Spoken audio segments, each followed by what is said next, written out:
Hello बंधुरा आज के देखो मुग डाल रान्ना करब।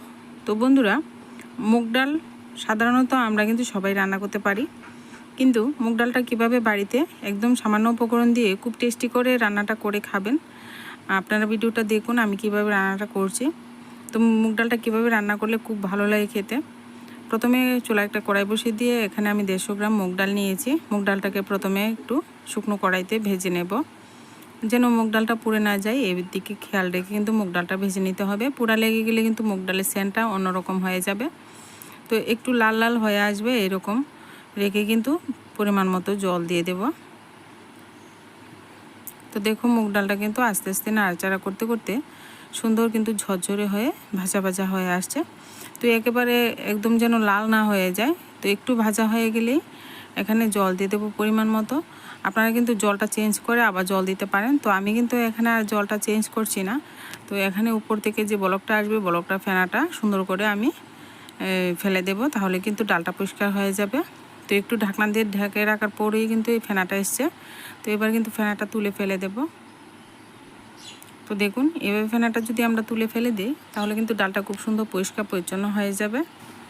আর ডাল সেদ্ধ করার সময় কিন্তু একদম পরিমাণ মতো লবণটা একই সঙ্গে দিয়ে দেবেন। তো আমি কিন্তু লবণটা দিয়ে দিয়েছি। এবার আমি ডালটাকে আবারও ঢাকনা চাপা দিয়ে ঢেকে ডালটাকে সেদ্ধ হতে দেব যতক্ষণ না পর্যন্ত সুন্দর সুসিদ্ধ হচ্ছে। মুগ ডাল যত ভালো সেদ্ধ হবে তাহলে কিন্তু মুগ ডাল দেখতেও সুন্দর লাগবে, খেতেও সুন্দর হয়, একদম মসৃণ হবে। তো এখানে আমি মুগ ডালটা সুন্দর ভালো করে সেদ্ধ করে নিয়েছি। এবার আমি একটা ডালের কাঁটা দিয়ে গুটে নিয়েছি।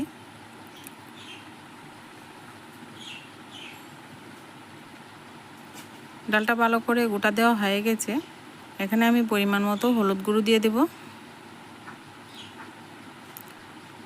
আর এখানে দিয়ে দেব একটু জিরা বাটা, দিয়ে দিচ্ছি চেরা কাঁচা লঙ্কা। এবার ভালো করে নেড়েচেড়ে মিশিয়ে দেব আর ডালটাকে একটু ফুটিয়ে নেব। তারপর কিন্তু ডালটাকে একটা বাটিতে নামিয়ে নেব।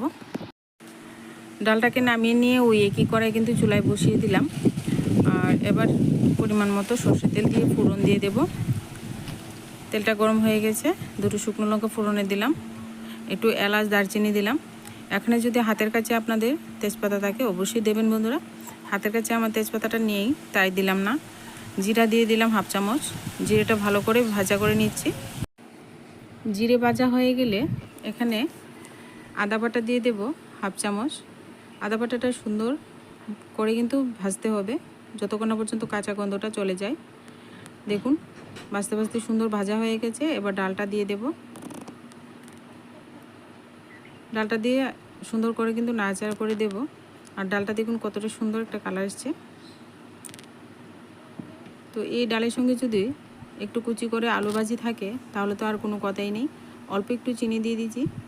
মুগ ডালে অনেক সময় একটু চিনি দিলে খুব ভালো লাগে খেতে। তো অল্প একটু দেবেন, বেশি দিলে কিন্তু মিষ্টি মিষ্টি ভাব চলে আসবে। তো যেন মিষ্টি না লাগে তো এইভাবে কিন্তু দিতে হবে। ভালো করে 1 মিনিটের মতো আবারও ফুটিয়ে নিলাম। এবার কিন্তু ডালটা নামিয়ে নিয়েছি।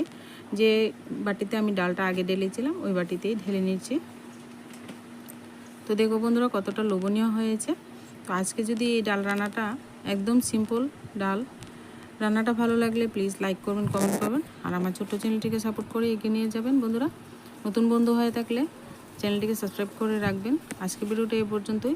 দেখা হচ্ছে পরবর্তী কোনো নতুন ভিডিওর সঙ্গে। ততক্ষণ সবাই ভালো থাকবেন।